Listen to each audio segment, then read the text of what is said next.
After another heartbreak, ito lang yung question na laging napupunta sa isip ko. Lord, mahirap ba akong mahalin? Lord, mahirap ba akong intindihin? Kasi isipin nyo, for the past experiences that I've had, I feel like binigay ko naman lahat at hindi ako nagkulang. I just want the same love, energy, and vibe that I give. Pero bakit ganun? Every time na na-attach na ako, doon na nagsastop at tumitigil ang lahat.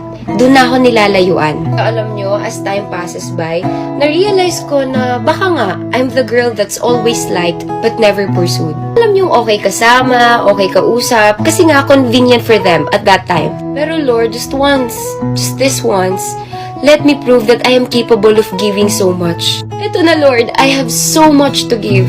Please.